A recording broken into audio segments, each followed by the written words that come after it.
안녕하세요. 헬스조선 이혜나 기자입니다. 오늘 건강똑똑의 주제는 스트린 내성 파이터에서 뜨거웠던 반응을 확인했던 바로 그 주제죠. 보툴리늄 톡신입니다. 이번에도 많은 관심 보여주실 것으로 예상되는데요. 오늘 진행되는 두 번째 편은 윈터스쿨이라는 컨셉에 맞게 1편에서 짚어봤던 보툴리늄 톡신과 내성에 대해 복습하는 시간을 가져볼까 합니다. 그 전에 오늘 수업을 도와주실 원장님 세 분을 소개해드리겠습니다. 먼저 강남 데이원 클리닉 김중수 원장님. 안녕하세요. 데이원 클리닉 김중수입니다. 다음으로 닥터 스키니 의원 최보윤 원장님. 네, 안녕하세요. 닥터 스키니 의원 최보윤 원장입니다. 마지막으로 아반트 성형외과 의원 박수진 원장님 자리해 주셨습니다. 안녕하세요. 아반트 성형외과 박수진 원장입니다. 네, 그러면 지금부터 건강똑똑 보툴리늄 톡신 윈터스쿨 본격적으로 시작해 보도록 하겠습니다. 첫 번째 코너는 보툴리늄 톡신과 내성에 대해 개념을 완전 정복하는 개념 대특강 시간입니다. 보툴리늄 톡신이 작용하는 원리와 목적, 그리고 톡신의 내성과 발생 이유 등 다시 한번 복습하는 시간을 가질 텐데요. 원장님들께서는 제 질문에 대해서 앞에 있는 OX 정답판을 들어주시면 됩니다. 네, 첫 번째 질문입니다. 보툴리늄 톡신은 신경 독성 물질이다에 대해서 하나, 둘, 셋 하면 정답판을 들어주세요. 하나, 둘, 셋. 네, 원장님들 모두 동그라미를 들어주셨는데요. 김중수 원장님, 설명 좀 부탁드릴게요. 보툴리늄 톡신이 독성 물질인가요? 네, 그렇습니다. 보툴리눔 톡신은 일종의 신경 독성 물질입니다. 이 신경 독성 물질은 과거 소세지 식중독 사태에서 발견이 되었는데요. 그래서 그 라틴어, 소세지를 뜻하는 보툴루스라는 단어가 유래돼서 보툴리눔 톡신, 보툴리눔 독소가 되었고, 이게 저희가 요즘에 사용하고 있는 보툴리눔 톡신의 유래가 되겠습니다. 소시지 식중독에서 유래하였다는 사실이 흥미로운데요. 그렇다면 균이 어떻게 효과를 나타내는 것인지 조금만 더 설명해 주실 수 있으실까요? 이번에는 박수진 원장님. 정확히는 박테리아가 만들어내는 신경 독소인데요. 이 신경 독소가 신경세포 안으로 들어가서 신경 전달 물질의 분비를 억제시키고 때문에 일정 기간 동안 근육을 이완시켜 움직이지 못하게 되고 결과적으로 근육의 크기를 줄여 효과를 보는 것입니다. 어려운 말인데 예로 팔이 부러져서 깁스를 오래 하고 있으면 깁스한 부위만 얇아지죠. 이처럼 근육을 2주 이상 쓰지 않으면 그 부위가 줄어드는 것과 비슷하게 생각하시면 됩니다. 이러한 효과로 사각턱의 근육을 줄여 갸름하게 만들어주거나 미간이나 이마에 깊게 패인 주름도 해결할 수 있고 최근에는 종아리나 승모근처럼 툭 튀어나온 근육도 매끄럽게 만들어 바디라인을 예쁘게 만드는 데 사용되고 있습니다. 사각턱이나 주름 정도는 알고 있었는데 종아리에도 효과를 볼 수 있다는 건 굉장히 솔깃합니다. 그러면 바로 다음 질문이랑 연결시킬 수 있을 것 같은데요. 두 번째 질문입니다. 보툴리늄 톡신은 미용 효과로만 사용되나요? 하나, 둘, 셋! 정답판을 들어주세요. 원장님들 이번에는 X를 일제히 들어주셨는데요. 그러면 미용 효과 말고도 사용되는 곳이 있나요? 최보윤 원장님? 네, 사실 이 보툴리눔 톡신이 에스테틱 분야에서 활발하게 사용이 되다 보니까요. 대부분 보툴리눔 톡신 하면 미용 효과로만 사용하는 시술이라고 생각하시는 경향이 많습니다. 하지만 이 보툴리눔 톡신이 미용 목적 외에도 이제 다양한 질환을 치료하는 치료 목적으로도 사용되고 있거든요. 다한증 아시죠? 네, 이 손발이나 겨드랑이에서 땀이 나는 다한증에 주사를 하게 되면 땀의 분비를 좀 줄여 드릴 수 있고요. 또 만성 근육통에 주사를 하게 되면 근육이 좀 이완되면서 통증을 경감하는 효과도 있습니다.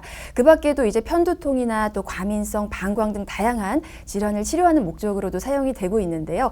아직까지 이제 국내에서는 이제 사용량이 미용 쪽에 좀 치우쳐져 있지만 실제로 미국에서는 치료용으로 사용되는 비율이 60%로 미용 목적보다 더 높습니다. 그렇군요. 네, 설명을 들으니까 궁금한 게 생겼는데 그럼 보툴리늄 톡신은 처음부터 치료용으로 개발된 걸까요? 어떤 원리로 치료가 되는 걸까요? 김중수 원장님. 네, 원래는 이게 처음부터 미용 목적으로 써있던 건 아니고 1980년대에는 원래 치료 목적으로 먼저 승인이 되었었어요. 그래서 이게 치료 목적으로 뭐 주사를 하다 보니까 미간 주름이 펴지는 게 발견이 되었던 거고, 그래서 현재는 미용 목적으로 한국 시장에서는 훨씬 더 많이 사용되고 있죠. 그래서 이제 예를 들면 소아 내성마비 환자들의 경우 이제 근육이 경직이 되게 되는데, 의학적으로 보면 아세틸콜린이라는 물질이 신경 시냅스 전달 과정에서 너무 과다 분비되는 거예요. 그래서 근육이 강직이 일어나는데 보툴리눔 톡신을 주입을 하면 그것이 근육이 이완되는 효과가 있거든요. 그래서 치료 목적으로 너무 강직된 근육을 풀어주기 위해서 많이 썼습니다, 과거에는. 그래서 이러한 원리로 현재는 다한증이나 안검경련, 편두통이나 턱관절 장애, 사시, 뇌졸중, 그리고 저 같은 경우에는 이제 컴퓨터 앞에 계속 앉아 있으니까 승모근 통증이 굉장히 많이 생기는데, 그래서 어깨 통증 경감으로도 많이 쓰고 있어요. 여러 가지로 많이 그렇게 쓰이고 있는데, 최근 연구 결과들을 보면 우울증이나 항암 치료 목적으로도 쓰이고 있다고 해서 앞으로 어디까지 이 쓰임새가 확장될지 저희도 기대가 큰 상황입니다. 그렇군요. 답변 너무 감사드립니다. 그러면 다음 질문으로 좀 넘어가 보도록 할 텐데요. 세 번째 질문입니다. 보툴리눔 톡신은 한 부위에 내성이 발생할 경우 다른 부위에도 효과가 나타나지 않을까요? 그러면 하나, 둘, 셋 하면 정답판을 들어주세요. 하나, 둘, 셋. 다 동그라미를 들어주셨어요. 그래서 한 부위에 내성이 발생하면 다른 부위에도 효과가 나타나지 않는다라는 말씀이신 것 같은데, 1편에서 내성에 대해서 많이 다루긴 했지만 이 영상을 처음 보는 시청자분들도 있을 테니까 내성에 대해서도 함께 설명을 부탁드릴게요. 박수진 원장님. 네, 우선 보툴리눔 톡신에는 신경 독소뿐만 아니라 독소를 보호하기 위해 생성된 복합 단백질이 함께 포함되어 있습니다. 문제는 이 복합 단백질을 우리 몸에서는 외부 물질로 인식을 한다는 건데요. 우리 몸의 면역 체계가 외부 물질을 인식하게 되면 이를 방어하기 위해 항체를 만들어내게 되는데, 이때 보툴리눔 톡신에 대한 내성이 생기게 됩니다. 내성은 부위에 따라 다르게 나타나는 것이 아니라 몸 전체에 항체가 형성되는 것이기 때문에 한 부위에 내성이 발현되면 다른 부위에서도 보툴리눔 톡신의 효과가 듣지 않습니다. 쉽게 저희 코로나 백신을 맞을 때 팔에 맞죠? 팔에 맞아도 전신에 항체가 생기죠.